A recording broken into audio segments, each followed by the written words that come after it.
வணக்கம். இன்னைக்கு பார்க்குற பதிவு பார்த்தீங்கன்னா, ஒருத்தர் வீடு கட்டிக்கிறோம். இந்த வீடு கட்டுனதுக்கு அப்புறம் அந்த வீட்டுக்கு குடிபோக முடியல. அடுத்தது அந்த உரிமையாளர்களுக்கு சில பிரச்சனையாகுது. தொழில்ல ஒரு ஏமாற்றம் டவுன் ஆகுது. இந்த மாரி நெறைய பிரச்சனைகள் சொல்லிட்டு வருவாங்க. நான் வீடு கட்டிட்டேங்க. அதுலேருந்து நான் ரொம்ப கொஞ்சம் ப்ராப்ளங்கள்ல இருக்கு அப்படின்னு. இதுக்கு காரணம் என்ன அப்படின்னு பார்த்தீங்கன்னா, லக்னத்துக்கு 4ஆம் இடம் அப்படிங்கிறது வீடு.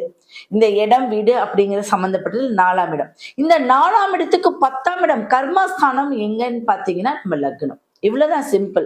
அதனாலதான் ஒருத்தர் வீடு கட்டினா அந்த 10ஆம் இடம் நம்மளோட சுழற்சின்னு சொல்லுவாங்க. கர்மா சுழற்சி ஆகுது. இதுல 90% நீங்க இந்த பதிவை கேட்கிறவங்க எல்லாருமே ஒரு வீடு கட்டினதுக்கு அப்புறம் திருஷ்டி ஆயிடுச்சு, அடுத்தது எங்களுடைய வேலை முடக்கம் ஆயிடுச்சு, அடிக்கடி மருத்துவ செலவு வருது, இல்ல கீழே விழுந்துட்டாரு, இப்படி இருக்கக்கூடியது இந்த கர்மா பாதிப்பு தான். அப்ப அவருடைய ஜாதகத்துல ஒரு நல்ல பார்வை அந்த கர்மாஸ்தானத்துக்கு இருந்துருச்சு அப்படின்னா அதுல இருந்து கொஞ்சமா தப்பிப்பாங்க. ஆனாலும் எதிலையும் ஒரு மன உளைச்சல் இருந்துகிட்டே தான் இருக்கும். சரி, இதை நம்ம எப்படி இதுல இருந்து விடுபடணும்? எப்பவுமே 11 மாதங்கள் ஒரு குழந்தைக்கு பிறந்தா ஒரு 11 மாதங்கள் கழித்து அந்த பிறந்த முடி எடுக்கிறாங்க. ஏன்னா அதுல இருந்து அதோடைய பிரச்சனைகள் தீந்துரும் அப்படிங்கிறது. அதே மாதிரிதான் ஒரு வீடு கட்டி 11 மாதங்கள் நம்மள சில பரிகாரங்கள் செய்யணும்.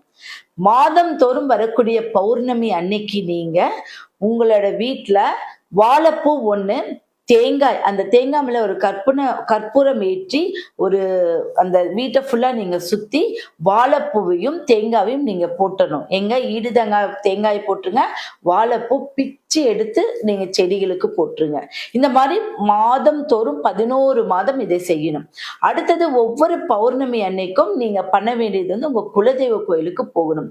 அப்படி குலதெய்வ கோயிலுக்கு போக முடியாதவர்கள் நிச்சயம் வீட்டுல 2 விளக்கு ஏற்றி குலதெய்வ வழிபாடு செய்வது தான் இதுக்கு சிறந்த ஒரு பரிகாரம். நன்றி.